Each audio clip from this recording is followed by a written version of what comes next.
Paulo César de Souza. Olá, boa tarde a todos. Gostaria de dar as boas-vindas ao segundo Summit Internacional do Américas Serviços Médicos. Obrigada pela presença de todos. Eu sou Gisele Marinho, sou oncologista, coordenadora do grupo de tumores geniturinários do Américas Oncologia do Rio de Janeiro. Gostaria de agradecer a presença de todos. Gostaria de chamar outra moderadora da nossa sala de tumores geniturinários, doutora Silvana Vale, oncologista também do Américas Serviços Médicos. Silvana, bem-vinda. Obrigada, Gisele. Muito boa tarde a todos e sejam muito bem-vindos ao segundo Summit Internacional do Grupo Américas Oncologia, né? Então, a gente espera ter uma tarde hoje de muita troca de conhecimento com todo mundo aqui e com nossos grandes convidados da tarde, né, Gisele? Sim, com certeza. Bom, então a gente vai abordar alguns temas hoje, né, na nossa tarde. A gente vai falar um pouquinho sobre cirurgia robótica no contexto dos tumores geniturinários. A gente vai falar um pouco também sobre radioterapia, né, as novas modalidades de radioterapia, um pouco sobre a técnica. E no final, a gente vai fazer um tumor board, uma discussão de alguns casos clínicos, né? Então, 2 casos de vida real, um caso de tumor de próstata e um caso de tumor de bexiga, onde a gente vai discutir, né, do início ao fim o tratamento desses pacientes. Bom, então o nosso primeiro palestrante de hoje vai abordar o tema da cirurgia robótica, falar um pouco sobre os desafios da cirurgia robótica, um pouco sobre técnica, enfim, e contextualizar um pouco aí o desenvolvimento da cirurgia robótica nos tumores geniturinários. É o Dr. Rafael Rocha. O Dr. Rafael Rocha, ele é uro-oncologista no Oncologia Américas, proctor em cirurgia robótica e diretor do curso de urologia minimamente invasiva do IRCAD Rio de Janeiro. Seja bem-vindo, Rafael, obrigada, e, enfim, está com você aí os próximos 50 minutos aí do nosso evento. Obrigada. Obrigado, Gisele, obrigado, Silvana. Olha, parabenizar pelo evento, pelo programa, para mim é uma honra, um prazer estar aqui participando. Agradeço imensamente o convite. E hoje o que me coube falar foi falar um pouquinho sobre como a gente pode incorporar a tecnologia em cirurgia, focado, lógico, na minha área de interesse, que é a urologia, né?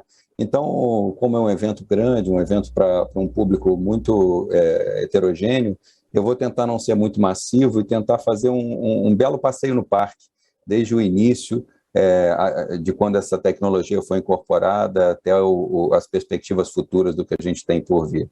Bom, então, para começar a minha apresentação, eu gostaria de que vocês olhassem bem para esse slide e vissem como isso tudo começou, né? Em 1735, essa foi a primeira apendicectomia feita com sucesso no mundo, né? E esse sucesso ele deve ser visto com muita reticência. Se a gente reparar o rosto desse cidadão que está sendo operado e as mãos desse cirurgião, a gente vai ver que hoje em dia isso não seria considerado uma cirurgia de sucesso.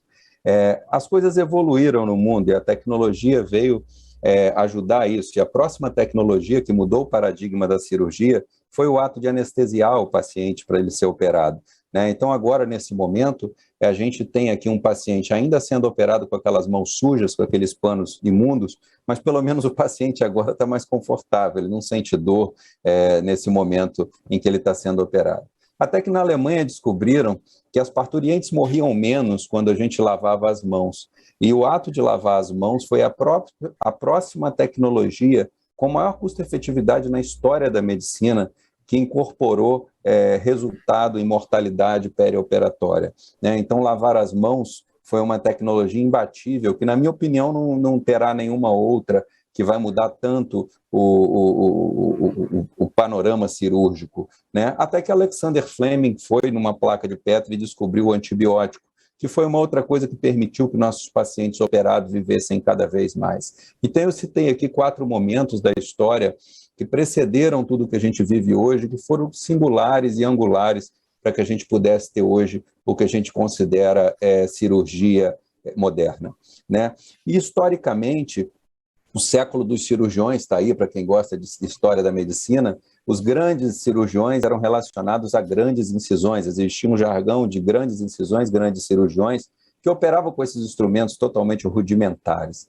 Até que um dia descobriu-se que a gente pode entrar na barriga do paciente por furinhos. Então, a gente faz pequenos acessos, coloca cânulas de 12 a 5 milímetros, e por ali a gente consegue espetar alguns instrumentos, e esses instrumentos são verdadeiros espetos. Eles abrem e fecham a ponta, e eles não têm articulação como a mão da gente, eles só abrem e fecham lá na ponta. E olha meu colega cirurgião operando numa posição que a gente chama de toureiro, e é óbvio que ninguém consegue ficar sem fadigar muitas horas nessa posição. Então, a qualidade ergonômica de uma cirurgia videolaparoscópica e a possibilidade de finesse, de delicadeza de movimentos numa cirurgia como essa é bastante limitada. Além disso, a gente vê aqui claramente que o trauma cirúrgico de uma cirurgia convencional para uma cirurgia por vídeo é extremamente diferente. Então, isso foi uma outra coisa que mudou o paradigma da cirurgia, a gente poder entrar no abdômen do paciente por pequenos orifícios, ao invés de ter que fazer grandes incisões. Mas existia uma motivação muito grande para que a cirurgia por pequenos orifícios, a cirurgia menos invasiva possível, também fosse feita de forma remota, também que a gente conseguisse operar esse paciente de forma remota. Essa motivação ela veio do campo de guerra, do cenário de guerra, né, onde os pacientes eram acometidos em campo militar e precisavam ter sua saúde restabelecida, e da corrida espacial. No campo militar, você vê nitidamente que a incorporação de tecnologia mudou a mortalidade da cirurgia. Né? Na Segunda Guerra Mundial, morria 30% dos pacientes acometidos, e agora, no Afeganistão, menos de 10%. Deveu-se o fato de que você leva os pacientes mais rápido, você transporta mais rápido, e você tem tecnologia melhor e treinamento melhor para assistir esses pacientes no campo de batalha. Né? E o transporte é nitidamente diferente da época do Vietnã para hoje em dia, onde você levava 45 dias até chegar a uma unidade avançada, e hoje você leva 2 a 4 dias até ter sua saúde restabelecida e o paciente plenamente tratado. E isso foi melhorando muito com treinamento, com tática, com procedimentos, com dispositivos que a gente pôde usar no campo de guerra. É inimaginável nas grandes cidades, com o trânsito que a gente tem, com o tráfego que a gente vivencia no dia a dia, você tem um paciente com uma parada cardíaca, precisar chegar a uma ambulância. Hoje a gente tem com a tecnologia desfibriladores que vão e que o médico do outro lado ele consegue ler o ritmo, ele consegue disparar esse desfibrilador. Então você tem hoje a acessibilidade como um grande fator modificador de prognóstico dos pacientes. Da mesma maneira que a gente tem no cenário de guerra alguns dispositivos que mudaram a mortalidade, como você injetar um polímero dentro do abdômen do paciente para fazer um damage control esse paciente ser removido para um ambiente cirúrgico. Ou então alguns clamps vasculares que conseguem fazer um tamponamento agudo num soldado e conseguir transferir esses pacientes. Então, a corrida por melhoria desses dispositivos no cenário militar foi muito importante, mudou muito o paradigma da cirurgia. Ao mesmo tempo, a gente precisava cada vez mais abordar esses pacientes no espaço. Abordar esses pacientes à distância era muito angular. Hoje você tem aí, ouve no rádio, no jornal, todo dia alguém falando sobre habitar o espaço. Agora está na moda, né? O turismo espacial e mais que isso, o incentivo a começar-se a colonizar o espaço. Isso está sendo dito a todo momento. Então, a telecirurgia, a telementoria foi uma coisa que a corrida espacial impulsionou. E aí entra a cirurgia robótica, né? O primeiro robô utilizado em meio clínico foi o braço Puma, em 1985, ele era um robô neurocirúrgico para biópsia. A NASA começou a desenvolver o seu primeiro robô e ele se chamou M7, é um robô que faz biópsia de tecido no espaço, né? Em gravidade zero. Depois, o primeiro robô que teve a aprovação do FDA foi o ESOP, que é um robô de endoscopia, e assim as coisas foram evoluindo pouco a pouco. E aí começou a se questionar no mundo se a gente conseguiria fazer cirurgia de forma remota, né? Se a gente conseguiria operar um paciente à distância. E nesse momento, em 1997, veio o desenvolvimento do Zeus. O Zeus foi o primeiro robô que foi utilizado para uso de cirurgia abdominal e que teve a sua aprovação pelo FDA em 2000. né? O doutor Jacques Morisco realizou a primeira cirurgia. Ela foi realizada de Nova York, num paciente sendo operado de vesícula em Estrasburgo, né? Então, esse foi o primeiro evento de uma cirurgia transatlântica, mas a gente sempre teve uma dificuldade, que foi a velocidade de internet, como um grande fator gerando insegurança nesses pacientes, né, nesse tipo de procedimento à distância. Isso é uma coisa evoluindo com o tempo.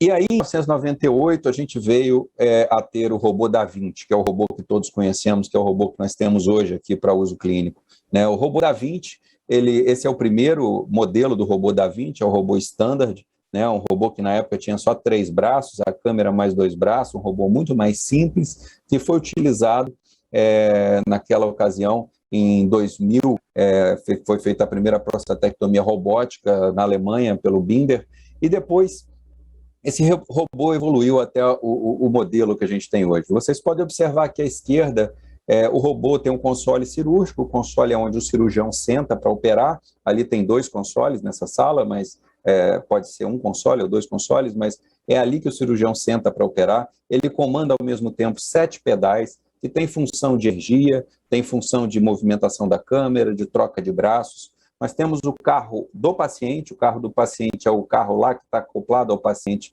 onde tem cânulas de 8 milímetros, por ali entram as pinças, e as pinças e o instrumento óptico, né, que o cirurgião vai enxergar a imagem do console, e aonde aquela moça está mexendo ali, para mim, é aonde o robô tem para evoluir, né? Ali é o cérebro do robô, ali é a integração de imagem, de vídeo, de som, é onde tudo acontece. Então, ali eu vou explicar mais adiante por que eu acho que aquilo ali é o que tem que evoluir, né? Então, esse é o robô, é assim feita a cirurgia de forma remota. Geralmente, a gente tem um assistente ao lado do paciente. A visão é uma visão em 3 dimensões, em 3D, Full HD, com magnificação de imagem. É um console fechado, onde o cirurgião só enxerga o que ele está fazendo de dentro da cavidade abdominal. As pinças, elas são articuladas, então elas reproduzem com precisão toda a movimentação da mão humana, mas se você observar com atenção, a proporção de uma pinça robótica para uma mão é muito desproporcional. Então a gente consegue trabalhar na pelve, em cavidade fechada, com muita tranquilidade, com uma pinça que ocupa muito menos espaço que a nossa mão. E elas fazem todos os graus de movimento da mão humana. Então você consegue fazer uma reprodutibilidade perfeita dos teus movimentos. Além disso, o robô ele tem ajustes ergonômicos que aquele meu colega lá da laparoscopia não tinha. Hoje você seta no touchpad a sua configuração e ele funciona como um carro. Você senta ali, aperta o teu botão ali do teu nome e ele vai se adaptar a você como você deixou na última vez que você utilizou, né? Existe a possibilidade de 2 consoles ou um console só, como eu havia dito. 2 consoles é bom para proctorar, é bom para tutorar alguém, para ensinar, porque você consegue elegantemente pegar a cirurgia de um lado para o outro, dividir a cirurgia com um colega e enxergar em 3 dimensões o que ele está fazendo, ao invés de simplesmente mandar ele se levantar para você assumir a cirurgia. Mais modernamente, né, a próxima evolução desse robô SI, que foi o que eu mostrei, é o robô XI. O robô XI hoje é o robô o robô mais preparado que a gente tem no mundo. O robô XI, ele tem braços mais leves, a câmera pode ir em qualquer portal, você pode mudar a câmera de portal, e ele traz como tecnologia também grampeadores, que eu vou demonstrar mais adiante. Ele traz selantes, ele traz outras tecnologias incorporadas ao equipamento, né? Então, esse robô é o robô que a gente tem aqui, e além dessa incorporação no sentido de melhoria de movimento e de outras fontes de energia, hoje a gente tem o XI Endoscope Plus, que é quando você compara a tela da esquerda com a da direita, a imagem tem uma definição muito melhor. Então, os robôs que estão chegando nesse momento no mercado, eles estão vindo com um endoscópio, que é um upgrade já em termos de imagem. Bom, o robô ele tem a possibilidade também de agregar outras tecnologias nele, naquele lugar onde eu disse que ali era o centro nervoso do robô. Então, você pode conectar um ultrassom, você pode ter aqui a possibilidade de fazer marcadores de perfusão tecidual, que é o Firefly, onde o anestesista injeta a endocianina verde na veia do paciente e a gente consegue ver os órgãos que estão perfundidos dos que estão isquêmicos. Isso é importante na nefrectomia parcial, quando a gente faz clampeamento, eu vou demonstrar. Isso também é importante quando você tem uma anastomose intestinal, em que você quer ver se está bem perfundida a sua anastomose, né? Então, esse é o Firefly mais sensitivo, né? O Firefly, lançamento agora do Firefly. Você vê pequenos vasos, você vê os órgãos sendo perfundidos, e usa-se também Firefly quando a gente quer detectar linfonodo sentinela, né? Muitas vezes você faz a injeção intratumoral de endocianina verde e você tenta encontrar o lugar hipermetabólico para encontrar alguns linfonodos. E não bastasse a gente fazer pequenos furos, a gente quer fazer um furo só, né? Então, hoje a gente tem o DaVinci SP, que é o robô da mais nova geração da Intuitive, que ele é o single port. A gente tem um único portal, a gente antes tinha uma cirurgia multiport, né, ou uma cirurgia aberta, e agora a gente tem cirurgia de incisão única, onde por uma única incisão maior entram as pinças todas. Isso gera, de fato, um benefício nos pacientes, e isso aqui que vocês estão vendo, a prostatectomia radical sendo feita por robô single port. Agora no IRCAD, que nós tivemos semana passada, a participação do Dr. Patel, que é um dos cirurgiões com maior experiência em single port do mundo, e o próprio Patel não está muito animado com single port ainda, é que ele é um robô que não tem o endorist perfeito, ou seja, ele não simula de forma perfeita os movimentos humanos, e ele tem pouco torque, com pouca força. Então, casos mais delicados, é um robô que traz dificuldade em casos mais complexos. Mas, sem dúvida, é algo que está se desenvolvendo a cada dia e que vai chegar lá e vai conseguir uma cirurgia muito boa. Custa em torno de $600 a mais por produto, que é uma outra limitação para um país como o nosso. E os robôs Intuitive evoluíram muito ao longo desses anos todos, incorporando sistema operacional, conectividade, rede, análise de dados, integração de plataformas e aplicativos, que é o que eles estão desenvolvendo agora cada vez mais. São 67 países já com robô, quase 6 mil bases instaladas de cirurgia robótica.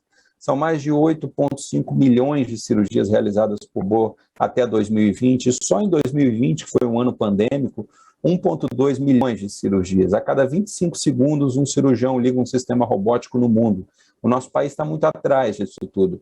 Tem 13 anos de cirurgia robótica no Brasil e 80 sistemas instalados. São 15 mil cirurgias ano em todas as especialidades, mas a gente está evoluindo e a gente tem um espaço enorme. A indústria julga que nós temos aqui no Brasil um espaço enorme para crescimento dessa tecnologia. Se a gente for ver dados da Intuitive no mundo todo, mesmo no ano pandêmico, aumentou o número de cirurgias, mesmo em 2020, ao longo do tempo. O número de bases instaladas aumentou em 7% em 2020. Mas instalar um programa robótico também não é uma tecnologia fácil, né? A gente não basta comprar um carro de Fórmula 1, que a gente não sabe usar aquilo, a gente vai precisar treinar para utilizar aquilo, porque senão pode ser uma arma, né? Então, de forma corrente, o que a gente tem hoje é um treinamento feito por uma certificação online, um wet lab, um dry lab, que você opera um porco, faz uma sutura em esponja, faz uma observação de casos e depois você precisa de alguém para te ajudar a fazer uma proctoria mais experiente e prolongada.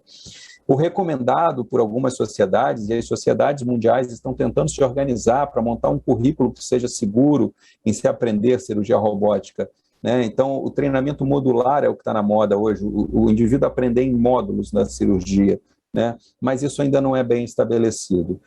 A simulação, sem dúvida, evoluiu muito. Esse é o Mimic, o primeiro simulador, que logo lá que eu comecei em 2011, era o simulador que eu fazia, né? Então, o Mimic, ele tinha umas cordinhas, era um simulador que era agarrado, não era muito bom de fazer, né?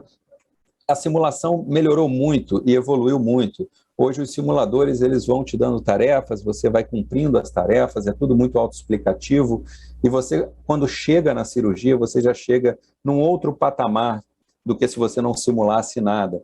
E a qualidade da simulação também mudou demais.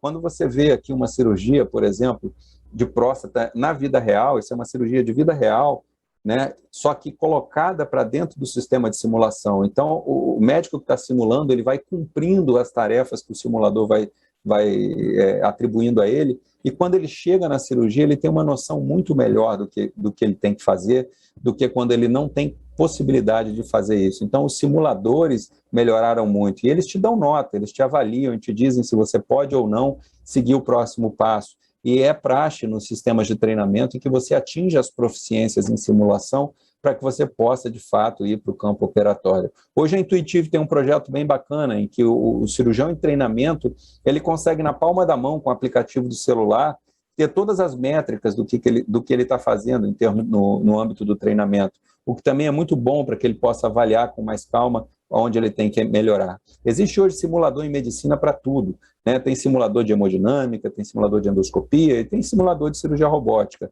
Tem simulador de quase tudo em medicina. E hoje a gente, graças à incorporação de tecnologia, a gente não tem mais que usar o paciente de uma forma discricionária.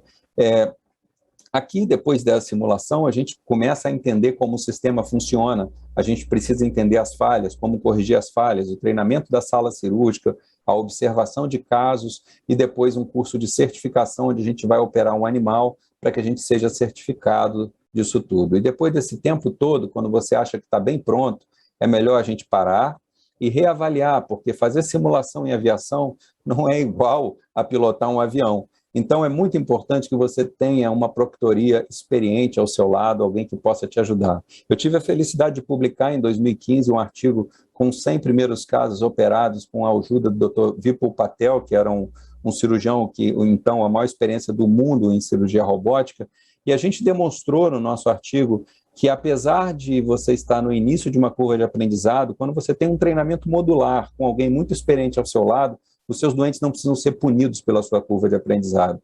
Então, a gente tinha aqui 7% de complicações, a maioria complicações menores, dados perioperatórios compatíveis com qualquer dado perioperatório de uma literatura de excelência, de centros de excelência, e dados oncológicos e funcionais também, bem aceitáveis, uma margem positiva de 12%, é algo que você vê em qualquer artigo que você vá levantar, né? E, realmente, você ter um programa que se inicia bem é uma forma correta de incorporar tecnologia, porque incorporar tecnologia de qualquer jeito, às vezes você destrói a tecnologia antes dela começar.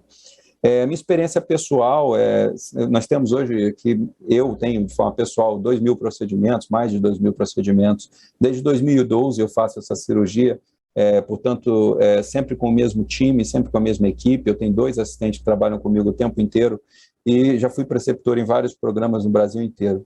Com o tempo e com o treinamento, você começa a fazer cada vez cirurgias mais complexas, e você consegue abordar, que foi o tema que me pediram para colocar na minha aula, que foi abordar o papel disso na urologia.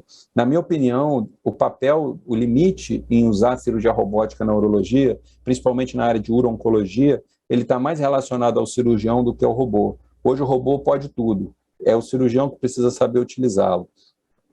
Eu fiz um pupurri de alguns poucos vídeos, e não está aqui nenhuma pretensão técnica de ensinar cirurgia nessa aula, mas só para demonstrar o que a gente faz, né? Então, a nefrectomia parcial é uma cirurgia muito comum, né? Os nódulos renais, e a gente tem hoje aqui, nossa experiência no nosso serviço, em torno de 5 a 7 minutos de tempo de isquemia. São pacientes que entram com câncer renal e saem com o rim completamente preservado com 1 a 2 dias de hospital, né? Então, assim, é um tempo de isquemia muito curto, a gente faz desclampeamento precoce, esses pacientes ficam muito bem. Então, é uma cirurgia que a gente faz muito e gosta muito de fazer. Uma aquisição nova que a gente tem aqui no serviço agora, que a gente conseguiu finalmente adquirir, foi o ultrassom transoperatório. Aqui à esquerda vocês conseguem ver uma massa bem intrarrenal, bem endofítica, que esse equipamento me permite fazer a cirurgia com tranquilidade. Esse paciente, se a gente não tivesse ultrassom, provavelmente seria uma cirurgia ou muito difícil, ou a gente teria que tirar o rim do paciente. Então, a gente está vendo aqui o rim sendo dessecado, o ureter aqui embaixo, e a utilização do ultrassom, nesse caso, é fundamental, né? A gente passa aqui, por fora do rim, você não consegue ver nada de tumor, e o ultrassom vai sendo colocado, e a gente vai marcando os limites do tumor, aqui o tumor visível, aqui embaixo, ó. No robô eu consigo ver perfeitamente, né, a imagem junto com a imagem da cirurgia, e aqui eu começo a retirar o tumor endofítico de dentro do rim. Hoje a gente sabe que enuclear o tumor e ressecar o tumor não tem diferença, né? Então a gente está oncologicamente, na maioria dos casos, lógico que tem suas exceções, e hoje a gente sabe também que todo o néfron importa. Então, tudo que a gente pode preservar, evitar suturas massivas, né? O robô ele te permite que você faça esse movimento de sutura com muita delicadeza, de forma a não rasgar o parênquima renal, e você preserva o rim inteiro. E o ultrassom, ele é utilizado em casos cada vez mais complexos. Essa jovem me procurou com esse pequeno nódulo, muito pequeno, dentro do rim, em que um outro colega tinha indicado uma biópsia de agulha, e ela fez, e veio um carcinoma de células renais, e ela não quis fazer surveillance de jeito nenhum, e eu propus a ela fazer uma nefrectomia parcial com utilização de ultrassonografia transoperatória, né? O ultrassom transoperatório, ele também tem uma curva de aprendizado. Aqui está o tumor, só que quando você passa o ultrassom nessa perspectiva, você também vê o tumor, mas você vê muito tecido interposto entre o tumor e o parênquima renal. Então, ali não é uma boa janela de entrada. A melhor janela de entrada é a que tem menos tecido interposto entre o tumor e o parênquima renal. Então, aqui eu vi que a melhor janela de entrada era posterior. E quando eu entrei posterior, eu tive que criar uma janela de parênquima para entrar aqui nessa posição. E depois que você abre a janela de parênquima, eu vejo o tumor aqui embaixo, essa bolotinha aqui é o tumor. E a gente opta por fazer, então, a ressecção, a enucleação dessa lesão, a lesão sendo retirada, né? Seria praticamente impossível encontrar essa lesão com tão pouco trauma renal, com tão pouco prejuízo para o paciente, se a gente não tivesse a utilização do ultrassom, pode ser que a gente tivesse que tirar esse rim, e é um rim totalmente preservado. Uma outra coisa de tecnologia que tem na cirurgia robótica é o Firefly, como eu comentei. Esse é um caso em que eu tinha uma artéria renal única, mas eu tinha um tronco seletivo para irrigar a lesão, né? Então aqui o anestesista injeta o Firefly, 30 segundos depois você joga a câmera do Firefly. Nesse caso eu clampeei a artéria principal, e aí para fazer o vídeo, que eu achei interessante, eu clampeei a artéria superior, e aí para mostrar o Firefly, né? E aqui assim, o rim totalmente branco, o rim não tem perfusão nenhuma. Quando você joga no fígado começa a ficar verde, ó, o fígado está perfundido, você vê que você está seguro na sua isquemia, e aí a gente começa a retirar o tumor, né? Então a gente retira o tumor, você vê que não sangra nada, porque o rim está isquêmico. Hoje a gente faz uma sutura monofilamentar na medular, e depois a gente desclampeia o rim, eu geralmente desclampeio de forma precoce, para que ele tenha no máximo aqui uns 4, 5 minutos de isquemia renal, é o que a gente busca. E aqui o que esse vídeo traz de interessante é a reperfusão, depois que eu solto o tronco principal, né, eu soltei o tronco principal, o rim totalmente reperfundido, e agora eu vou soltar o ramo polar que eu tinha clampeado, e quando eu solto o ramo polar, de propósito, vocês vão ver em tempo real aquele segmento que estava irrigado por esse ramo que ficou isquêmico ser reperfundido em tempo real. Esse vídeo é um vídeo que a gente fez para isso, para demonstrar o uso do Firefly. É bastante interessante a possibilidade dessa tecnologia. E como eu disse, assim, não é o robô que faz o limite, né? Hoje já se questionou se fazer trombectomia de veia cava, por exemplo, uma cirurgia super complexa, era seguro se fazer com robô, e a gente viu que até para trombos nível 3 a gente pode fazer. Eu tenho aqui um caso com um trombo nível 2, eu não trouxe o nível 3, eu tenho um trombo nível 3, mas era um vídeo mais longo, e eu acho que fugi um pouco ao escopo dessa aula, que a gente tem dissecção dos vasos da cava retrohepática, mas aqui um trombo nitidamente colocado, aqui um nível 2, e com a utilização de cirurgia robótica a gente consegue acessar essa veia cava, que eu estou limpando a veia cava por trás, você precisa excluir toda a veia cava, essa é a veia renal esquerda, vista pelo outro lado, né? Aqui a borda do fígado aqui para cima, e a gente vai cadarçar a veia cava em todos os sentidos, eu preciso ligar todas as lombares, a gonadal, a veia adrenal, então a gente precisa cadarçar a veia inteira para que a gente possa abrir com segurança essa veia. Aqui a artéria renal direita sendo colocada no espaço intercava-órtico, a veia renal esquerda também sendo cadarçada para ter controle vascular. As lombares, esse doente era um doente obeso, tinha múltiplas lombares, essas lombares todas têm que ser ligadas, porque senão você abre a cava e aí você vai ter o dissabor de um sangramento muito importante, né?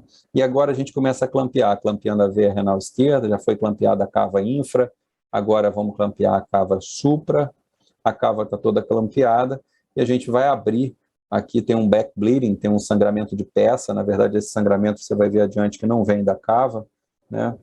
E aqui o trombo sendo evidenciado, quando você levanta a peça para de sangrar, o trombo sendo retirado. Esse é um trombo pequeno, nós temos outros casos de trombos maiores e mais altos, mas a gente trouxe para ilustrar que a gente pode fazer uma sutura super delicada na veia cava, tirar o trombo, fazer uma linfadenectomia grande, e hoje esse limite ele não é do robô, esse limite é do cirurgião.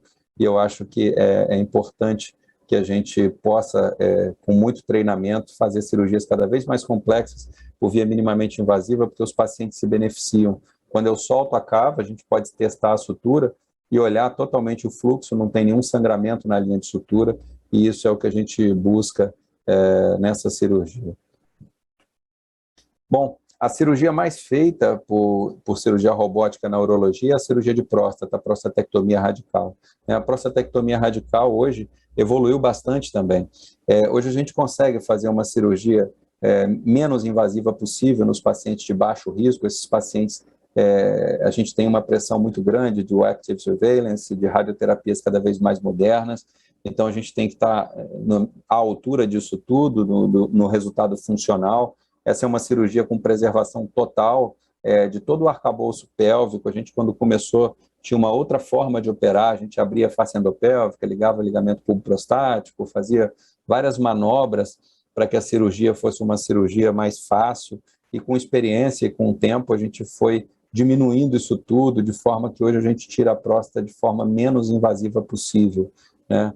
Então aqui os nervos da ereção sendo separados, o robô é muito delicado para ajudar a gente nessa separação, né? Então aqui você consegue fazer uma cirurgia com preservação de todo o arcabouço da pelve, o arcabouço ligamentar, com mínimo sangramento. Esses pacientes eles vão embora geralmente no dia seguinte. Hoje já tem vários centros no mundo dando alta nos pacientes no mesmo dia, né? Eles ficam de sonda muito menos tempo.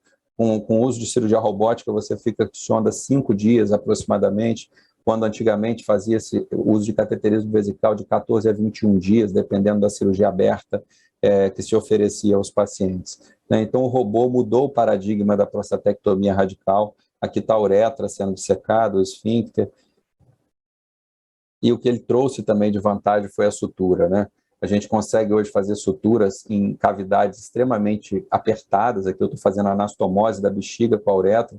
Você vê que qualquer ângulo que a minha mão queira ir, a agulha obedece, porque o robô ele reproduz com total precisão os movimentos da minha mão. Então é muito importante você ter essa tecnologia para essa cirurgia. Isso mudou o cenário completo da prostatectomia radical e da recuperação funcional desses pacientes, né? Então, na urologia é a cirurgia sem dúvida mais feita e é onde a gente tem onde agrega mais vantagens a utilização de cirurgia robótica. Então, hoje a gente tem um volume enorme de prostatectomias feitas, o tempo médio de cirurgia em torno de... Hoje de manhã eu fiz uma em 34 minutos, um paciente pós-RTU, mas em torno de 40, 50 minutos é o tempo médio, tá? E uma outra coisa que a gente veio a trazer, a gente fez o primeiro caso aqui no Rio de Janeiro em 2015, foi a cistectomia radical. Eu fui para a Suécia, lá no Karolinska, aprender a fazer isso aqui. Cistectomia radical é a cirurgia mais trabalhosa da urologia, na minha opinião. Não é a mais perigosa, mas é a mais trabalhosa, né? Então, a gente tinha um centro de excelência lá na Suécia, do professor Peter Wiklund, e eu também não tenho nenhuma pretensão nessa aula de mostrar uma cistectomia, mas apenas exemplificar o que o robô nos permite fazer. Aqui os ureteres sendo dissecados. Desculpa, o vídeo passou sem meu comando, né? Aqui os pedículos vesicais sendo clipados. A bexiga já retirada.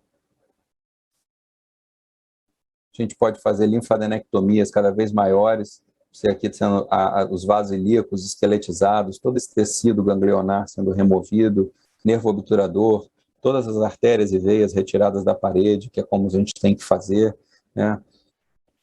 Então, as linfadenectomias de resgate, todas são feitas dessa maneira, né? A gente vai tendo que limpar toda a estrutura vascular e nervosa da pelve. Os ureteres sendo passados para o outro lado. Eu acho que o que mudou o paradigma da cistectomia por robô não é a ressecção, mas a reconstrução. Aqui vocês estão vendo a anastomose intestinal, o corte da alça de Bricker. Desde o primeiro caso a gente fez intracorpórea, eu nunca fiz uma cistectomia com reconstrução extracorpórea. porque eu não acredito que tenha benefício. Aqui a gente fazendo anastomose intestinal. Hoje o robô já tem staplers que substituem esse stapler, esse grampeador laparoscópico. As novas gerações de robô, ele já tem um stapler próprio do robô, o que gera um endorist e mais segurança na cirurgia. E aqui, só para exemplificar, os ureteres sendo anastomosados um no outro.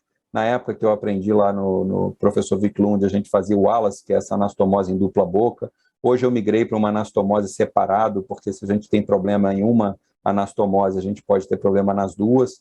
Então, a gente pode ficar com problema nas duas unidades renais. Então, hoje eu faço anastomose em separado, mas aqui os duplos J sendo colocados, duplos J colocados bilateralmente. Agora é só juntar a boca do Bricker na boca do ureter, fazer a anastomose de uma coisa na outra e exteriorizar o outro lado do Bricker para concluir aí a cistectomia radical. Né? Então, esse é um procedimento mais complexo, não é um procedimento para início de curva de aprendizado, mas, de fato, o robô muda completamente esse panorama de recuperação pós-operatória. Esse foi o meu azar, né? Assim, a minha primeira cirurgia durou em torno de 6 horas, hoje a gente está fazendo essa cirurgia com reconstrução intracorpórea, se for um BRIC, é em torno de 3 horas e meia, o anel bexiga 1 hora a mais. Esse paciente é um paciente, foi meu primeiro paciente, ele tinha uma obesidade bastante importante, né? Mas mesmo assim ele ficou muito bem. Esse é o primeiro dia de CTI desse paciente, esse paciente tocando na banda dele depois de um tempo de operado. Então, isso é o que a gente tem feito, basicamente o que tem sido feito, e o que é feito em centros do mundo todo, né? E muitas coisas estão por vir, tem coisas vindo junto com isso tudo, e o que está vindo é a medicina regenerativa, mais de cirurgia robótica, novos robôs, inteligência artificial e a genômica, né? A inteligência artificial, ela basicamente, ela traz para a gente a possibilidade de errar menos, né? Quando você detecta sistemas de repetição, quando você consegue detectar padrões, que é a palavra de ordem do momento em cirurgia, que é a detecção de padrões, você começa a errar menos. Quando você tem a possibilidade de interagir, pegar todos esses exames de imagem e colocar no ambiente cirúrgico ao mesmo tempo, você ajuda muito o cirurgião em seu planejamento. E quando você tem instituições que investem nisso tudo e você consegue uma sala que consiga convergir com todas essas tecnologias, sem dúvida nenhuma, nossos pacientes vão se beneficiar e esse é o próximo passo. Né? O planejamento nos exames de imagem estão cada vez melhores, né? Cada vez você planeja melhor a cirurgia. Né? Por exemplo, quando você quer achar um linfonodo, você pode simplesmente fazer toda uma reconstrução e demonstrar aqui, ó, aonde está esse linfonodo que tem que ser resgatado no mesorreto. Isso é muito bonito, você consegue reconstruir. Só que o cirurgião precisa disso na hora, lá dentro da cirurgia. E esse é o grande desafio que está sendo superado pela indústria e pela engenharia. A fusão dessas imagens, que a gente chama de realidade aumentada, que é você pegar a imagem do exame de imagem e colocar, transpor essa imagem para dentro do campo cirúrgico, para que o cirurgião possa utilizá-la. Esse é um vídeo de um tumor de adrenal sendo operado, aqui a reconstrução, como eu mostrei, e durante a cirurgia, há a projeção da imagem do exame dentro do ambiente cirúrgico. E o cirurgião aqui, antes mesmo de fazer a cirurgia, ele sabe o que está por trás, ele sabe a anatomia, ele sabe onde está o tumor, ele sabe onde achar o linfonodo, ele sabe onde achar um vaso, uma artéria anômala.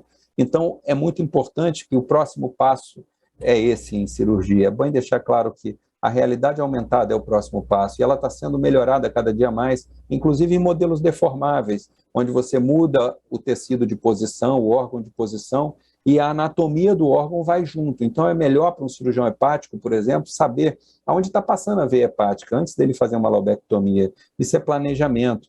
E o IRCAD está envolvido nisso. Esse caso, por exemplo, você pega aqui um tumor de fígado e você consegue medir aqui a volumetria, você consegue saber quanto de fígado você vai perder nesse paciente, quanto de fígado remanescente você vai ter. Você consegue, nessa cirurgia, projetar onde é melhor colocar seus portais para que o seu alvo cirúrgico seja mais bem executado. Você tem uma ergonomia melhor. E o mais importante de tudo, né? Você doca o robô e o mais importante de tudo, você consegue, durante a operação, ter o apoio tecnológico necessário de várias coisas ao mesmo tempo para que você faça a melhor cirurgia para o seu paciente. Você consegue, num órgão sólido, saber o que está por baixo, mesmo sem ter aberto e tentado ali de forma arbitrária fazer a cirurgia. A íris que é o novo mote da Intuitive, o novo passo da Intuitive, a empresa do robô, está desenvolvendo esse projeto de inteligência artificial, de realidade aumentada, para as próximas gerações e até para upgradings do sistema Da Vinci, né? Então, os estudos já demonstram que realidade aumentada, quando comparada em ultrassom puro, em nefrectomia parcial, você tem resultados perioperatórios e funcionais melhor para os pacientes quando você utiliza a realidade aumentada. Então, esse é um exemplo claro de uma nefrectomia parcial, utilizando esse tipo de tecnologia, onde a gente pode virar o rim, a gente não acha o tumor, você não está vendo, mas o módulo de realidade aumentada te mostra onde ele está e as artérias que estão relacionadas com esse tumor. Então, isso ajuda demais o cirurgião a planejar a sua cirurgia. E o futuro é o Big Data, né? O futuro são os dados todos convergindo para o mesmo lugar, né? Você enxergar num comprimento de onda maior do que o olho humano, você conseguir ver o que você não consegue ver com os teus olhos e a tecnologia te proporcionar essa visão. Você conseguir fazer biópsia celular no campo cirúrgico, você conseguir fazer o cell vision, né, que você consegue enxergar ali no campo operatório, se você tem células, que tipo de células, e você vai estudar a margem cirúrgica em tempo real, né, quando você tem dúvida. Hoje você tem grampeadores cada vez mais inteligentes. Hoje você tem aqui um exemplo claro de uma cistectomia, por exemplo, que eu já utilizei em cistectomia, isso é uma colectomia, mas eu já utilizei em cistectomia, mostrando aqui que a tua anastomose está mal perfundida. Se você fizer a anastomose onde você marcou, você vai ter uma fístula. Então, você tem que marcar ali na linha verde, não aqui onde foi marcado anteriormente pelo bisturi elétrico. Os staplers, os grampeadores utilizados hoje, eles têm vários sensores, igual um carro. Você tem carros hoje cheios de sensor, que sai apitando para todo lado. O grampeador também, ele tem vários sensores, ele detecta a espessura do tecido, a dureza do tecido, ele detecta se esse tecido está com mais ou menos força, tensão contra ele, e na hora que ele dispara a linha de grampos, ele dispara de forma inteligente, para tentar ter menos dano àquela anastomose que está sendo feita. Então, hoje, em cirurgia, operar hoje mudou muito, e os passos além estão sendo dados de forma constante, de forma que a gente vai conseguir, pouco a pouco, ir integrando no sistema robótico.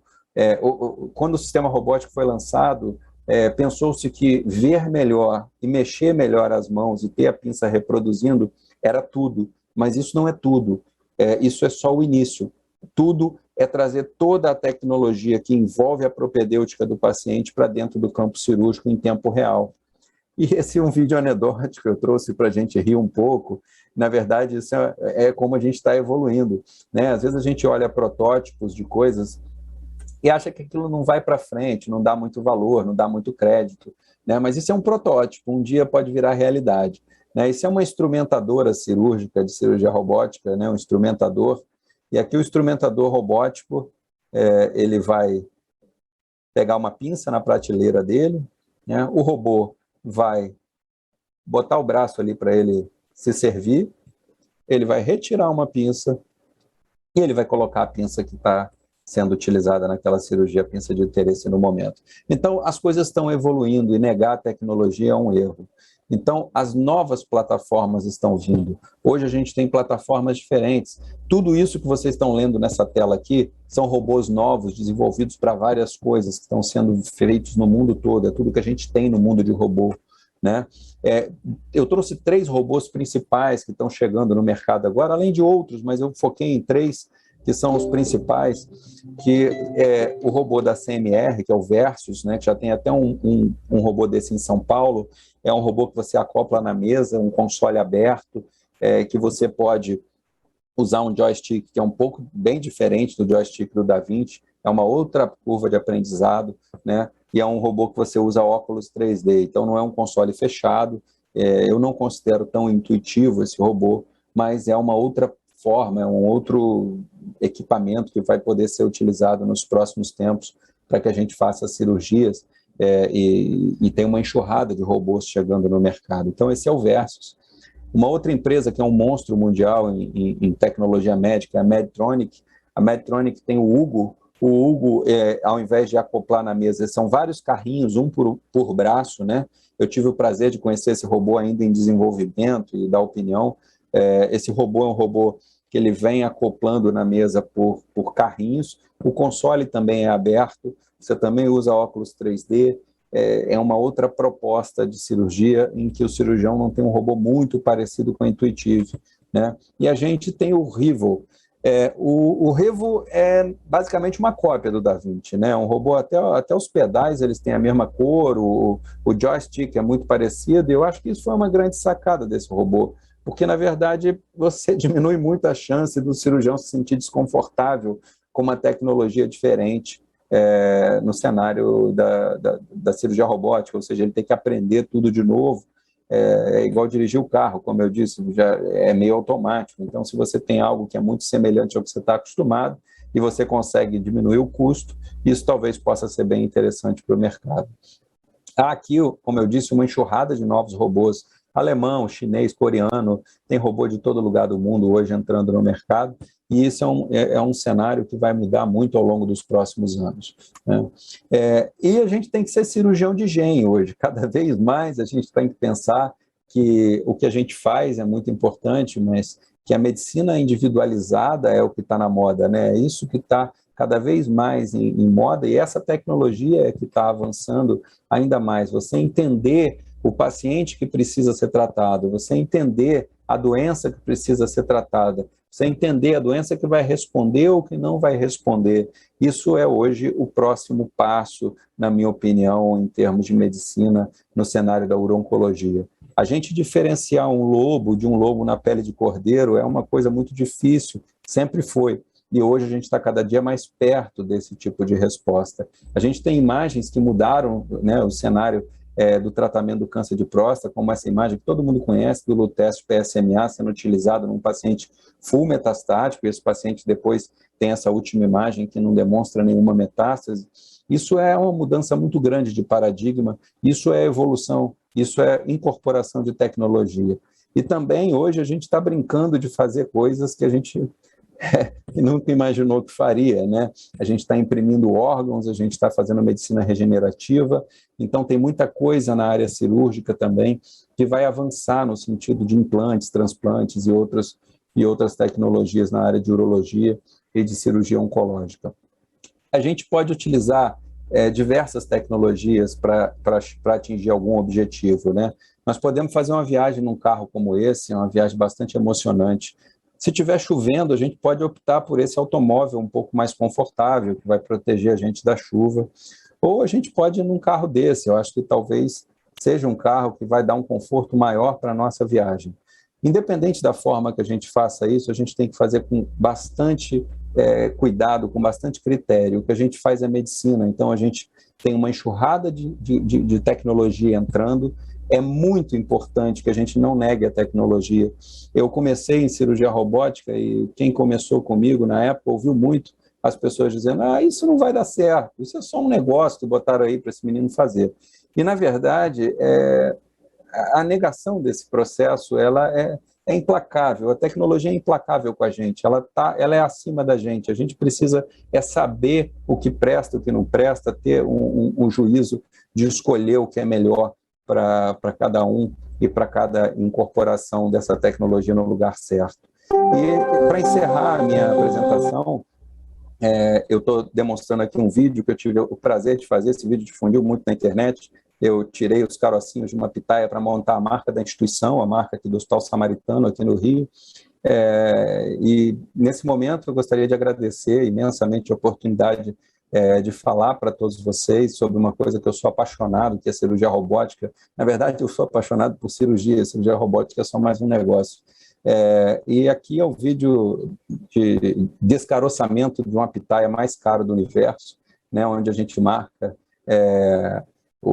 esse ciclo de cirurgia robótica e de treinamento que foi tão investido aqui dentro da nossa instituição, né? Então, muito obrigado a todos, obrigado Gisele, obrigado Silvana, ao Fernando Meton, ao Charles e a todo o apoio que a UHG tem dado para que a gente desenvolva isso aqui nos nossos centros e possa oferecer uma medicina cada vez melhor para os nossos pacientes. Obrigado e estou à disposição aí para a gente discutir qualquer assunto relacionado. Excelente, Rafael. Muito obrigada, foi assim, abordagem histórica sensacional, enfim, impecável essa aula, meus parabéns. Bom, nós vamos então chamar nossos painelistas, né, para discutirmos em conjunto. Então eu vou chamar o Cláudio Murta. O Cláudio, ele é médico assistente, né, da urologia do Instituto do Câncer aqui em São Paulo. Ele é coordenador do setor de uro-oncologia do Hospital Brigadeiro e chefe de equipe do Hospital Paulistano, chefe da urologia do Hospital Paulistano. E o Thiago Pádua, né, Thiago Pádua, meu grande amigo, oncologista clínico do Grupo Américas Oncologia, e agora atualmente ele é fellow do Instituto San Raffaele em Milão, na Itália.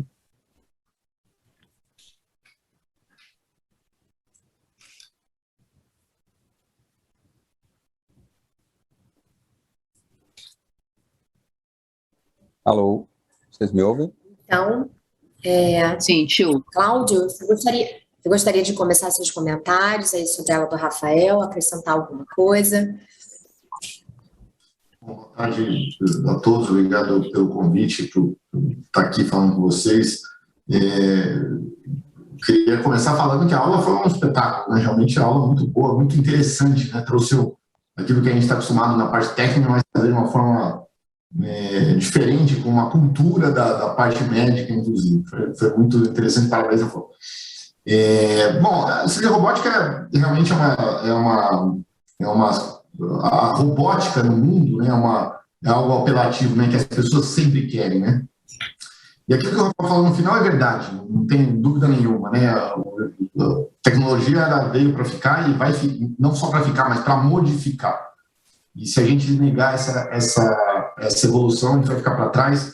Foi assim com várias empresas aí durante a história do mundo, né? Recentemente a gente tem visto a Xerox, que, né, sumiu, a Kodak, por Blockbuster, enfim, entre outros. E o robô veio com uma proposta de melhorar a condição dos nossos pacientes. Eu não tenho dúvida que isso foi inegável. Eu, particularmente, também só faço basicamente cirurgia robótica, na maioria dos casos, principalmente oncológicos. Eu só queria fazer um comentário e eu acho que só essa parte que talvez eu colocasse ou acrescentasse na aula do Rafael, é que por trás de tudo isso, a gente não pode esquecer que existe um médico, um cirurgião, alguém que vai ter uma relação com o seu paciente e que isso é que talvez seja o mais importante de toda a história dessa evolução da medicina. E muita gente fala sobre o medo do robô. Eu não tenho medo do robô, porque por melhor que ele seja, ele pode até operar sozinho no futuro, existe essa teoria, mas nunca vai sentar na frente do paciente, pegar na mão dele e poder acalentar um sofrimento, enfim, que eu acho que esse é o nosso papel primordial. Mas parabéns, o Rafael não tenho nem mais o que falar sobre robô, porque ele já falou tudo que tinha, e mais 10%. Obrigado. Obrigado, Cláudio. Obrigado pelos seus comentários. Obrigada, Cláudio. Boa tarde a todos. Oi, Thiago, boa tarde. Tudo bem, Gisele? Gostaríamos de ouvir aí seus comentários sobre a aula do Rafael. Primeiro, eu quero agradecer o convite pela participação, queria parabenizar o Rafael pela brilhante aula. Realmente é bom ver toda essa evolução, né, e o futuro que está por vir aí para esse campo. E eu, como oncologista, realmente a gente tem visto que a robótica chegou em todas as áreas, né? A gente vê que na uro-oncologia realmente é a área mais avançada, né, que a gente está discutindo, mas hoje eu vejo também na câncer de pulmão, câncer de tireoide. É um avanço realmente para todas as áreas. E eu vou aproveitar agora esse momento, Rafael, para discutir um pouco sobre o impacto da robótica, né? A gente vê que tem diversos benefícios em relação a tempo cirúrgico, a recuperação do paciente, mas em termos de resultado oncológico e qualidade de vida, você tem resultados de impacto disso em resultado oncológico e qualidade de vida para os pacientes, principalmente câncer de próstata? Tiago, eu confesso que eu estou com bastante dificuldade de ouvir teu áudio. Vocês conseguiram ouvir? Ele perguntou sobre qualidade de vida da cirurgia robótica, principalmente em cirurgia oncológica. Próstata. Desculpa, ele disse o quê? Sobre qualidade de vida? Isso.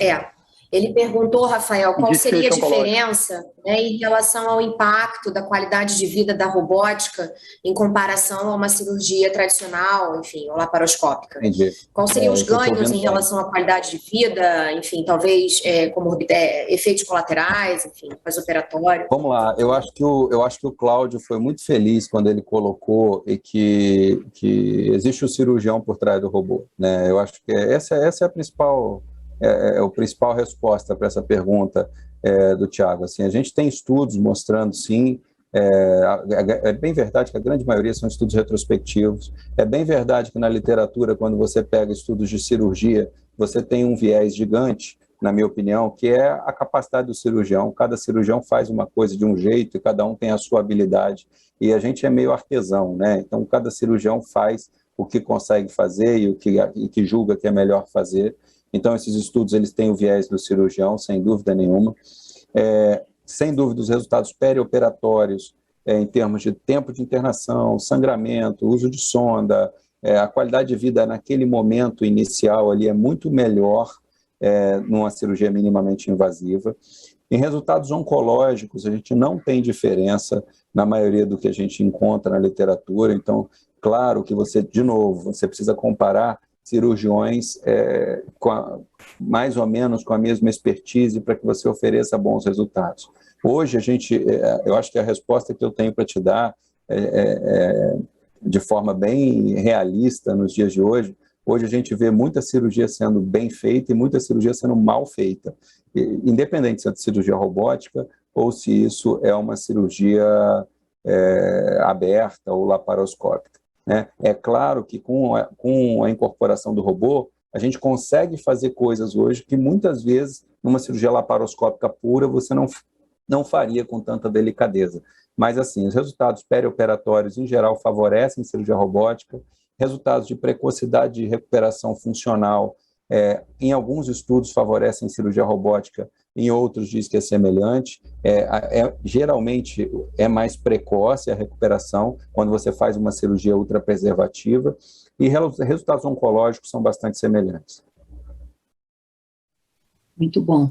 Rafael, eu queria te fazer uma pergunta em relação à abrangência, né? A gente sabe que o robô, né, como você bem disse, eu acho que chegou realmente para ficar, né? É uma realidade, mas isso, infelizmente, ainda é uma realidade em hospitais particulares, né, e de convênios. Você vê alguma possibilidade de que isso chegue em algum momento para todo mundo, né? Quer dizer, que isso vire uma realidade, até inclusive no SUS, e que todos tenham acesso, ou pelo menos, né, enfim, aquelas cirurgias mais delicadas que precisem talvez serem tratadas de uma outra forma?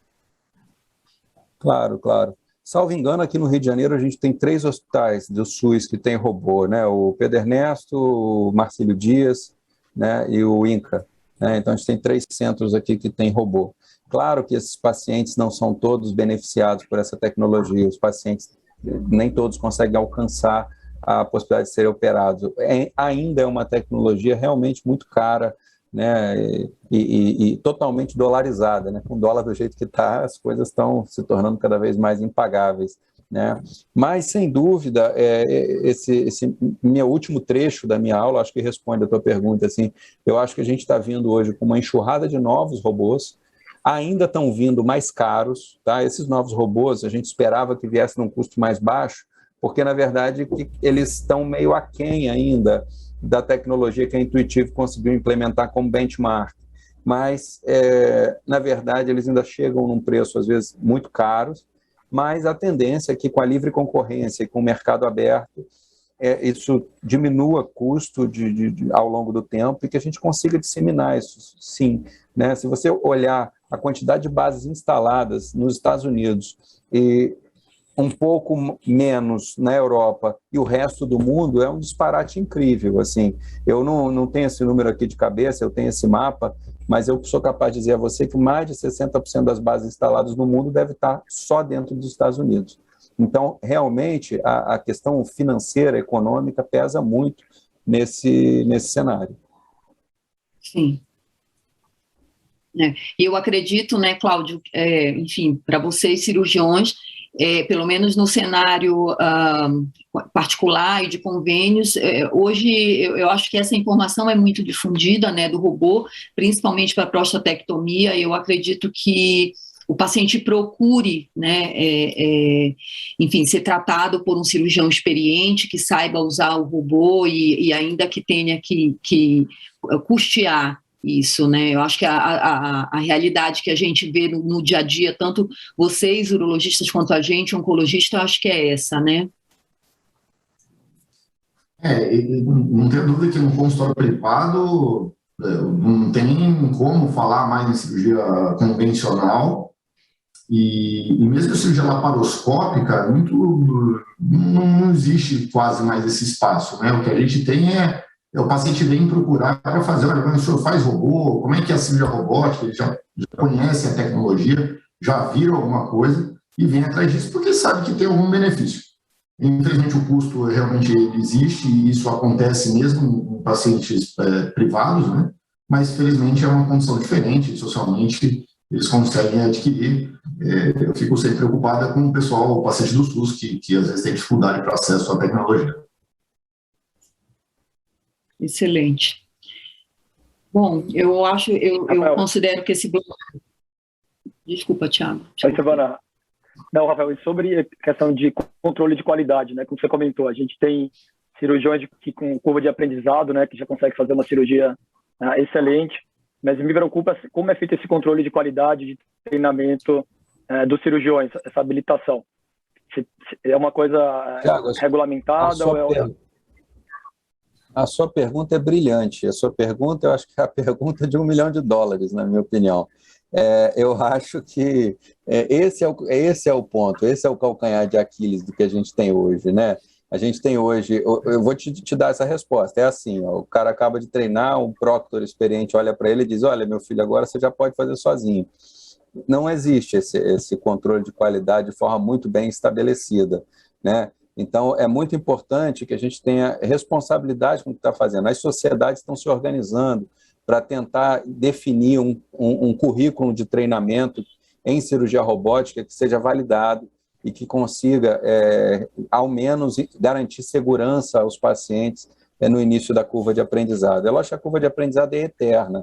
Você vai aprendendo e melhorando todo dia. Isso a gente vê. Ontem mesmo eu falei para o Gilberto, que trabalha comigo, eu falei, Gilberto, aprendi um negócio novo hoje.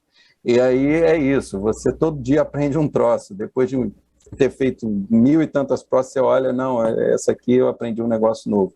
Lógico que ninguém chega na curva de aprendizado assim, mas existe o mínimo. Eu acho que o mínimo ainda tem que ser estabelecido, esse critério, de forma mais segura e de forma mais justa para que os pacientes não sofram as consequências do aprendizado.